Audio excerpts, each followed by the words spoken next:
Good afternoon dear students. आज हम करने जा रहे हैं ये जो कोऑर्डिनेशन नंबर होता है ये क्या होता है। तो ये बड़ा सिंपल होता है। आपको कल मैंने बताया था कि भाई जो लिगेंड होता है इसके पास लोन पेयर होता है इलेक्ट्रॉन का। तो ये आके क्या करते हैं कि सेंट्रल मेटल एटम के ऊपर आके उसके साथ अटैच होते हैं। ठीक है। तो जितने लिगेंड आके इसमें अटैच हो रहे हैं ना वही उसका कोऑर्डिनेशन नंबर होता है। जैसे कोबाल्ट में 6 अमोनिया के हैं तो इसलिए इसका नंबर क्या होगा, कोऑर्डिनेशन नंबर 6 होगा। अब निकल का ये निकल कार्बोनाइल कॉम्प्लेक्स जो बन रहा है इसमें 4 आ रहे हैं, लिगेंड इसके 4 हैं तो इसमें इसका कोऑर्डिनेशन नंबर 4 होगा। तो CO3 ठीक है। तो ये इथाइलिन वगैरह जो होता है इसके डाइडेंटेट होता है ना, तो इसलिए इसको 2 से हम मल्टीप्लाई करेंगे तो 6 हो जाएंगे, इसके जो कोऑर्डिनेशन नंबर 6 हो जाएगा, है ना।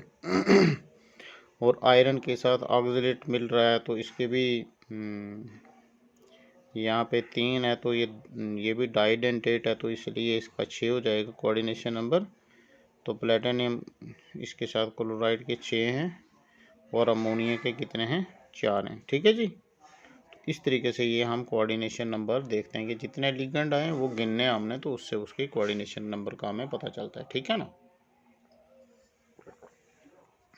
अब ये बोल रहा है कि जो आपका जो पाई बॉन्ड है अगर वो बनता है लिगेंड और सेंट्रल मेटल एटम के साथ बनता है तो वो काउंट नहीं होता कोऑर्डिनेशन नंबर जब हम ढूंढते हैं। तो वैसे तो ये जो बनता है जो बॉन्ड बनाते हैं इसको बोलते हैं कोऑर्डिनेट कोवलेंट बॉन्ड इसको बोलेंगे। ठीक है। तो कोवलेंट बॉन्ड की 2 किस्में होती है ना, सिग्मा और पाई।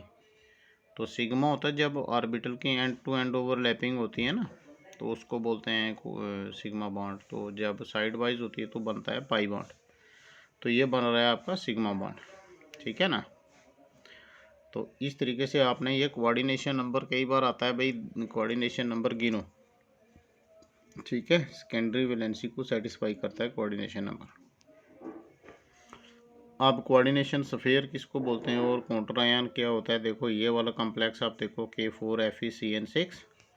तो इसमें देखो ये जो बड़ी ब्रैकेट है, ब्रैकेट के अंदर जो दिया होता है ना इसको बोलते हैं कोऑर्डिनेशन स्फीयर।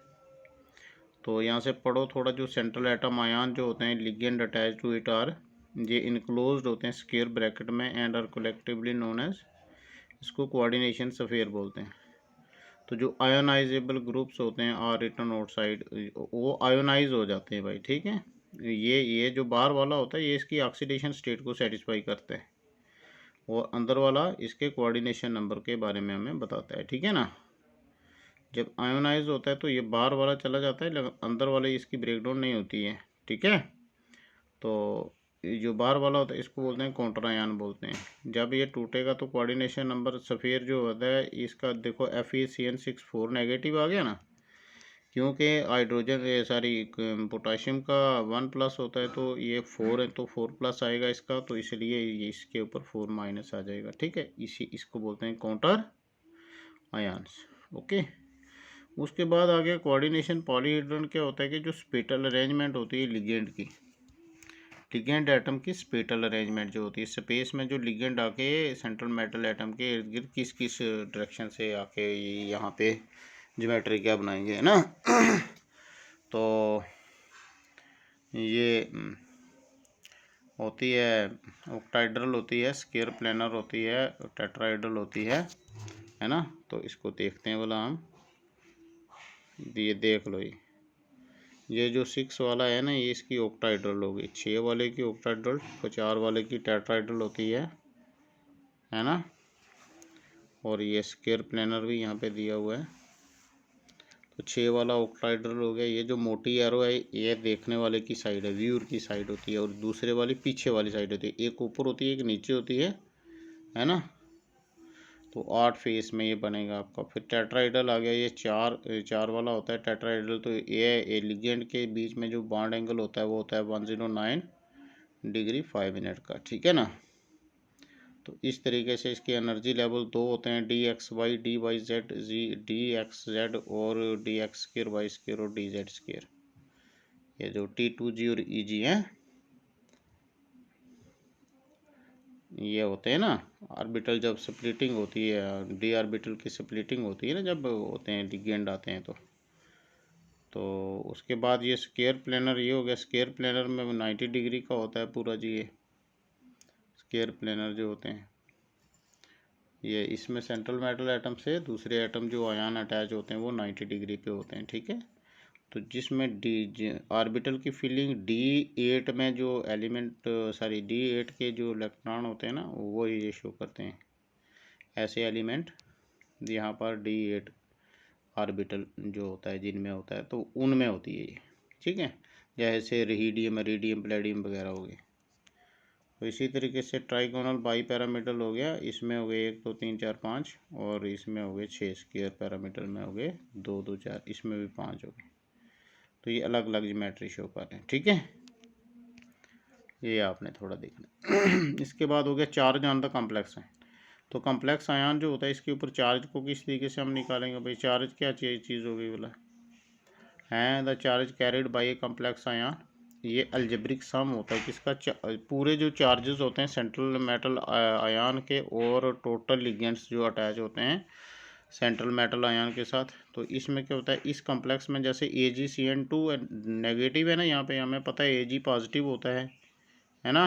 तो इसके ऊपर +1 चार्ज होता है, Cn के ऊपर Cn होता है नेगेटिव होता है ये, ठीक है। इसका -1 होता है। तो जब हम इसका निकालते हैं तो कैसे Ag का करेंगे हम +1, तो Cn के 2 हैं इसलिए -2 आ जाएगा, है ना। तो +1 - 2 = आ गया -1, इसका ओवरऑल जो नेगेटिव चार्ज आ गया। इस तरीके से हम चार्ज निकालते हैं। अब बड़ा ज़रूरी है एक और, ऑक्सीडेशन नंबर, जो सेंट्रल मेटल एटम का ऑक्सीडेशन होता है ये किस तरीके से कैलकुलेट करते हैं भाई, ठीक है।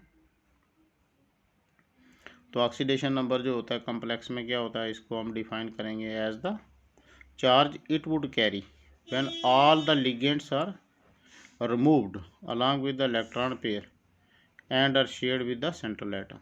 ये ऑक्सीडेशन नंबर क्या से रिप्रेजेंट, रोमन नंबरल में इसको रिप्रेजेंट करते हैं पैरेंथेसिस में ब्रैकेट में। जैसे ये यहाँ पे ये देखो ब्रैकेट में दिया हुआ CuCN4 3 नेगेटिव। तो इसका अगर हम निकालेंगे तो let the oxidation number Cu be X करेंगे हम, तो x प्लस Cn का एक -1 होता है, तो x प्लस करो -1 × 4 = -3। तो x - 4 = -3 हुआ ना। तो x = तो -4 का +4 4 - 3 हो गया, तो आ गया इसका +1। तो इसलिए यहाँ पर कॉपर का ये जो चार्ज है ये +1 है। कोई मैं इसके ऊपर जो ऑक्सीडेशन स्टेटें हैं ना अलग अलग कॉम्प्लेक्स की, इसके ऊपर अलग से वीडियो बना के आपको समझा दूंगा अच्छे से मैं। तब तक अब ये कर लो अच्छे से। ओके फिर, थैंक यू।